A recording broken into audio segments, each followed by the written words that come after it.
What's going on, guys? It's Judas Gamer here, back at it again. Keep it cool and keep it classy. Hope you guys have a good day so far. And alright, if you go to an abandoned house, you would meet someone unexpected. Wow. Alright. Fair enough. Let's start this video and let's get to it.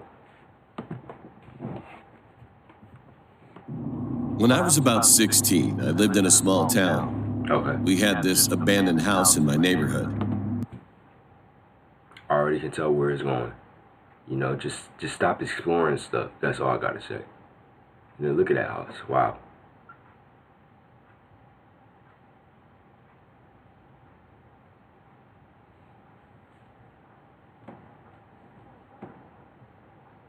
It's crazy.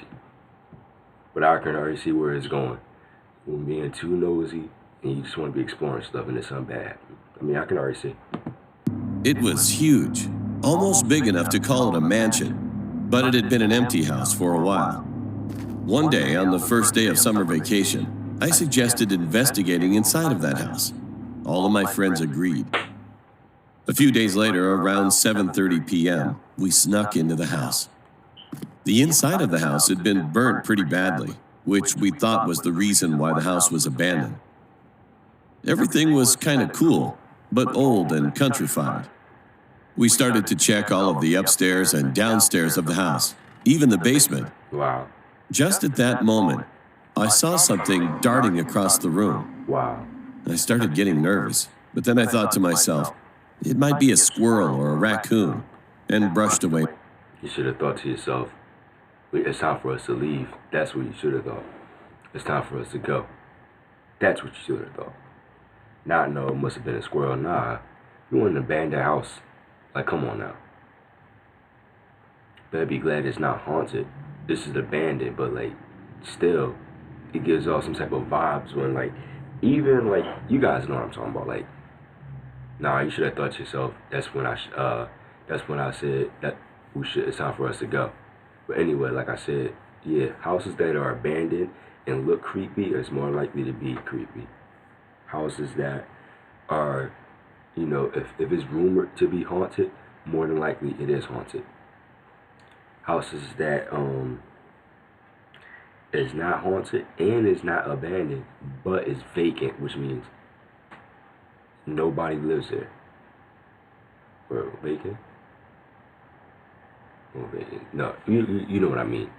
If it's like, say if like it's a house, right? Like on a block, or like on a road, not like a road where there's no houses, but like sort of like a suburban road, like one here, then one here, then one here. But that house, or let's say house C, is not abandoned. Nobody brought it yet, but it still gives off a creepy vibe because nobody lives in there. So I get it. But it's crazy. My doubts. Then I went to the second floor, and my friends followed me. I opened the door, and there was a human-sized teddy bear sitting in the desk chair, facing us. We were spooked for a moment. See? Wow. This gave me the chills. Yup, time for y'all to go. But it didn't stop us from exploring further. We went to the third floor, and while we were searching around and taking some stuff, someone told us to look up. When we looked toward the wall, we could see the writing, "Get out." However, we all laughed. We talked about how brave we were, and then turned around to head back downstairs. Playing too much. All of a sudden, one of my friends, Jay, whispered that he saw something moving behind me. I turned around with my flashlight, but nothing was there. Wow. Feeling weird, we went down to the second floor again. Then, when we looked into the second floor room, I swear to God, the teddy bear was gone. Wow. Everybody in the house said nothing at all. We all agreed that we should leave this house as soon as possible. There was a door which was connected to the kitchen, so we approached the kitchen. But just at that moment, one of my friends gasped. Everybody slowly turned around, and the teddy bear was there. See, now y'all gotta go. Because basically, obviously, it's like, It's not moving at all. It was facing you. So it's like, did somebody put that there just to scare you? And or like you didn't see nobody or hear nobody. So Teddy Bear on his own. Yeah, you gotta go. Time for you to go. That is crazy. Oh my. Gave me the chills.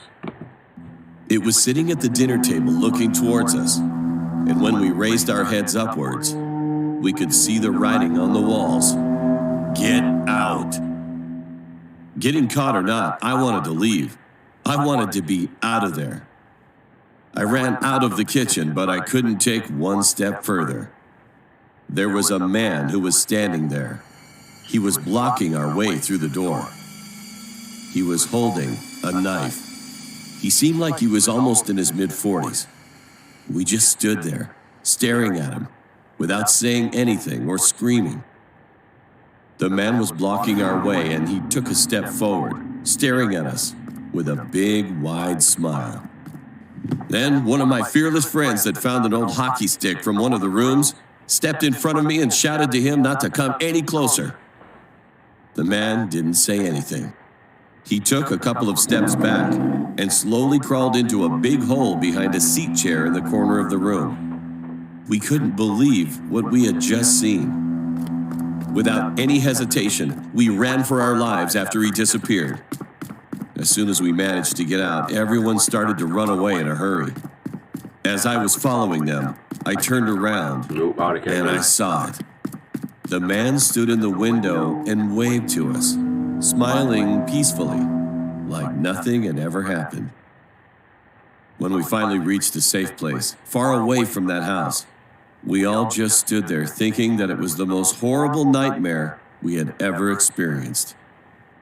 After that night, I never sneak into houses, especially any abandoned houses.